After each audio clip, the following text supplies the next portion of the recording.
प्रिय विद्यार्थियों, बीएससी भाग द्वितीय की कक्षा का स्वागत है। प्राणी विज्ञान की कक्षा में पिछले व्याख्यान में हम सेकंड पेपर की पहली इकाई का पहला चैप्टर ऑस्मो रेगुलेशन अध्ययन कर रहे थे। उसी बात को आगे बढ़ाते हुए आज हम इस पर चर्चा करेंगे कि कोशिका को होमियोस्टेसिस की अवस्था में बनाए रखने के लिए कौन सी प्रक्रियाएं प्रयुक्त होती हैं। कोशिका की एक अर्धपारगम्य चयनात्मक पारगम्य झिल्ली होती है। इस झिल्ली के आर पार विभिन्न अणुओं की गति ही कोशिका के होमियोस्टेसिस या साम्यावस्था को बनाए रखने की उत्तरदायी है।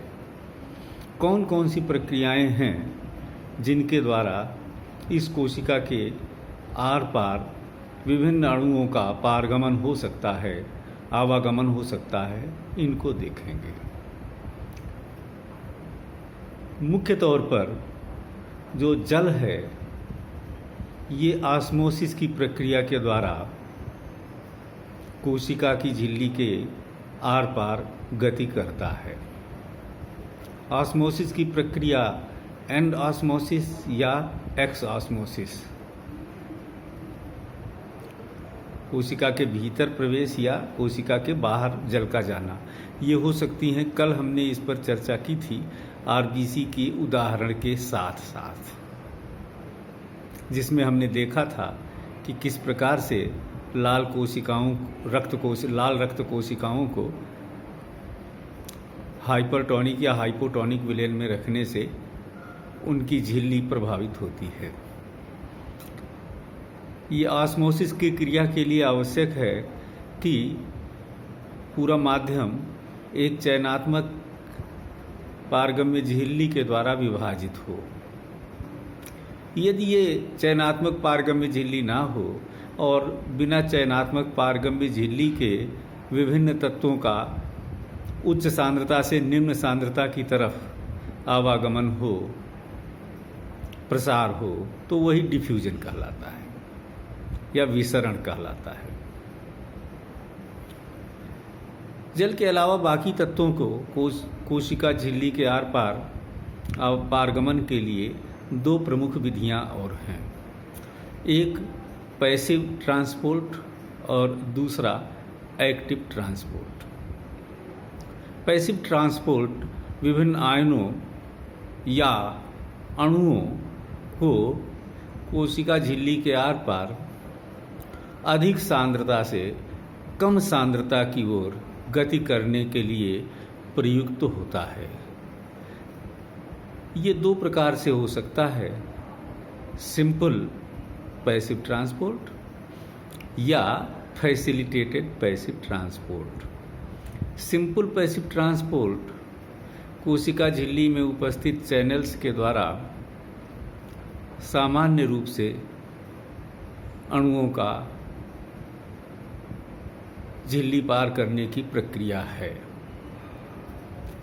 फैसिलिटेटेड पैसिव ट्रांसपोर्ट में कैरियर प्रोटीन होते हैं। ये प्रोटीन अणुओं को झिल्ली के आर पार जाने में सहायक होते हैं।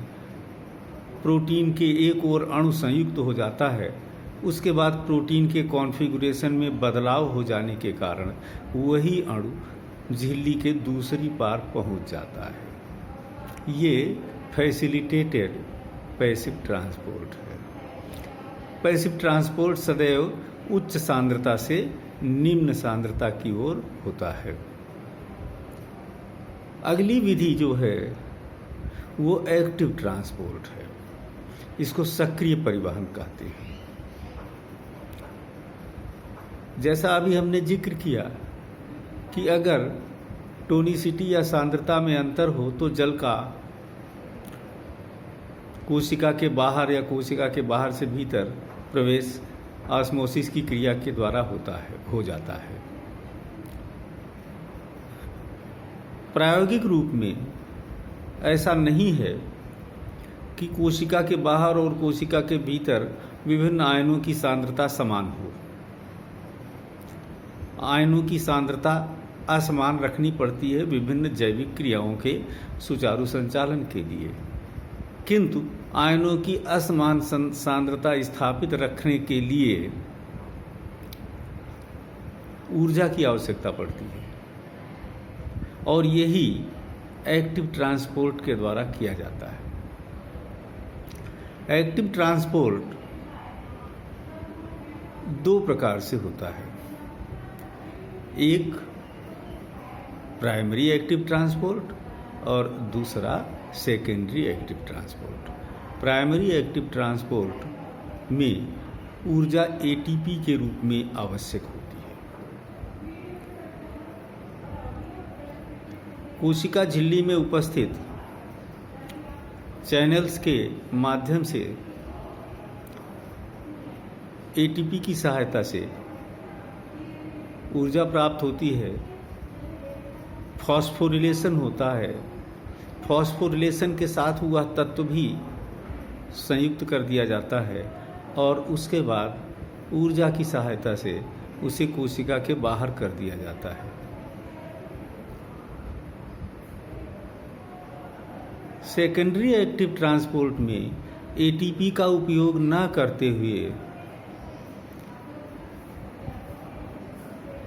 बायो इलेक्ट्रिकल एनर्जी का उपयोग किया जाता है। आयनों के सांद्रता में अंतर के कारण इलेक्ट्रोपोटेंशियल इलेक्ट्रिक चार्जेस में अंतर, इलेक्ट्रोपोटेंशियल अर्थात इलेक्ट्रिक चार्जेस में अंतर, तो इलेक्ट्रोपोटेंशियल या इलेक्ट्रिक चार्जेस में अंतर उत्पन्न हो जाता है। इस अंतर से जो विभवांतर से जो ऊर्जा उत्पन्न होती है वह परिवहन के लिए काम में लाई जाती है। ये द्वितीय प्रकार का, सेकेंडरी प्रकार का एक्टिव ट्रांसपोर्ट है। इनका उदाहरण हम देखें तो तंत्रिका झिल्ली, आगे आप इसी पेपर में तंत्रिका तंत्र की कार्य की पढ़ेंगे तब आपको विशेष जानकारी प्राप्त हो सकेगी। तंत्रिका झिल्ली में विभवांतर निरंतर स्थापित रहता है जिसको रेस्टिंग पोटेंशियल कहते हैं। सोडियम आयन कोशिका झिल्ली के बाहर अधिक मात्रा में रहते हैं, भीतर कम, और पोटेशियम आयन तंत्रिका झिल्ली के भीतर की तरफ अधिक रहते हैं, बाहर कम रहते हैं।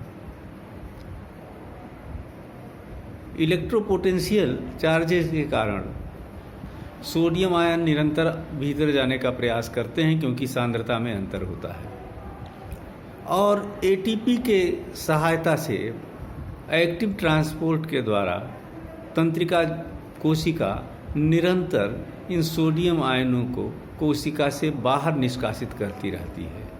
तो ये एक बहुत अच्छा उदाहरण है एक्टिव ट्रांसपोर्ट का।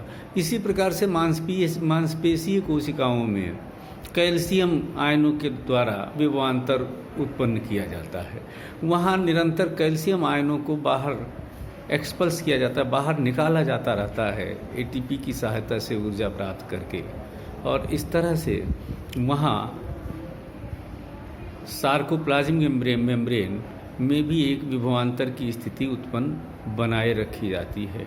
कैल्शियम बाहर अधिक है और तंत्रिका झिल्ली में सोडियम बाहर अधिक है।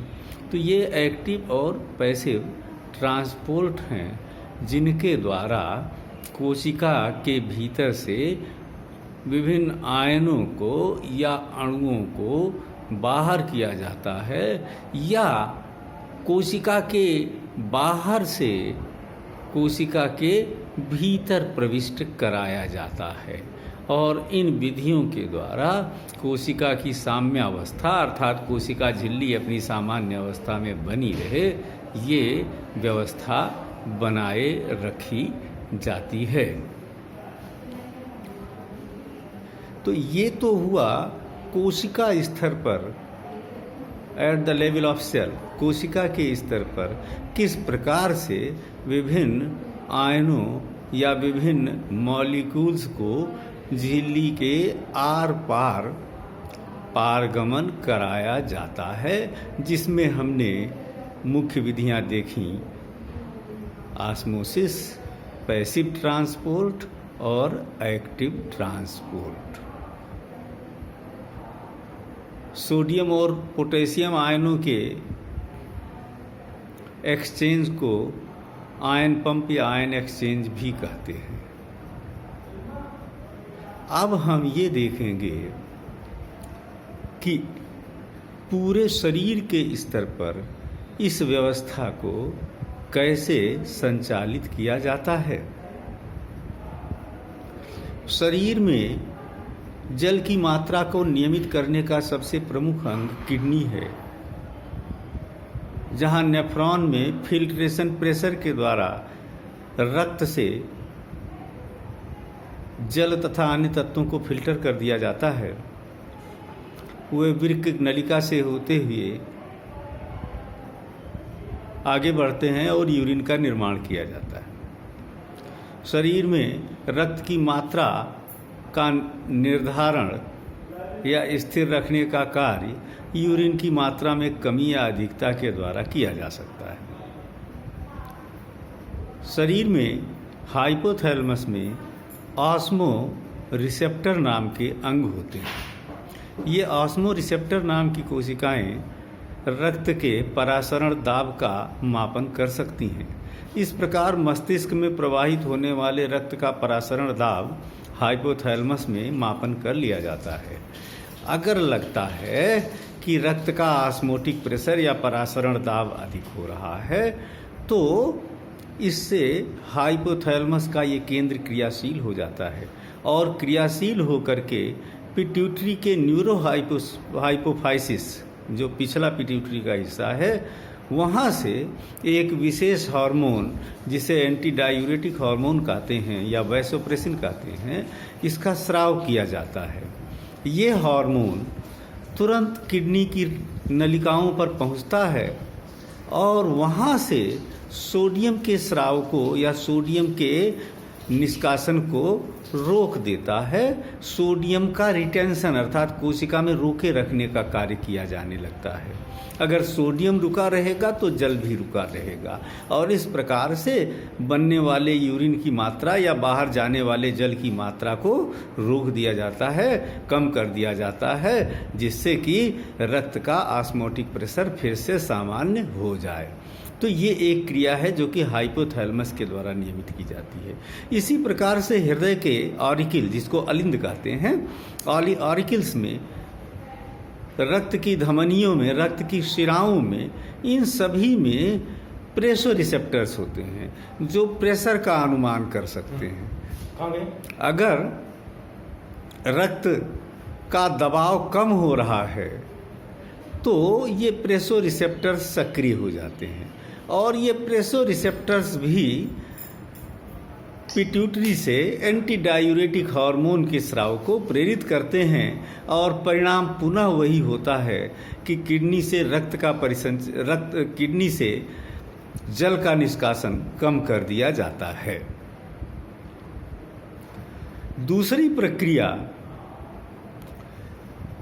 एड्रिनल ग्रंथि के द्वारा स्रावित मिनरेलोकॉर्टिकोस्टेरॉइड, जिसको एल्डोस्टेरॉइड कहते हैं या एल्डोस्टेरोन कहते हैं, इनके द्वारा होती है। वो भी वही प्रभाव उत्पन्न करते हैं। किडनी कोशिका में सोडियम का रिटेंशन, किडनी की नलिकाओं में सोडियम का रिटेंशन और जल के निष्कासन में कमी करना। एल्डोस्टेरोन को प्रेरित करने की क्रिया रेनिन एंजियोटेंसिन सिस्टम के द्वारा की जाती है।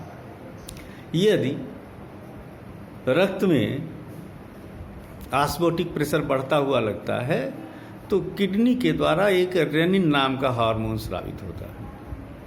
ये रेनिन रक्त में उपस्थित एंजियोटेंसिन को सक्रिय करता है और ये सक्रिय एंजियोटेंसिन एड्रिनल ग्रंथि में पहुंच करके एल्डोस्टेरोन नाम के हार्मोन का स्राव प्रेरित करता है। एल्डोस्टेरोन या मिनरेलोकॉर्टिकोस्टेरॉइड किडनी से जल के निष्कासन की गति को कम कर देता है और इस तरह से जल का रिटेंशन हो जाता है। ये ध्यान देने की बात है कि जल का सीधे रिटेंशन नहीं होता है, ये एक इनडायरेक्ट प्रक्रिया है। जल को रोके रखने के लिए सोडियम आयनों को रोके रखा जाता है और सोडियम के बदले पोटेशियम आयनों को निष्कासित किया जाता है, निकाला जाता है, सोडियम को रोके रखा जाता है। तो इस प्रकार से पूरे शरीर में जल की मात्रा का नियमन अंतःस्रावी तंत्र के द्वारा किया जाता है। धन्यवाद।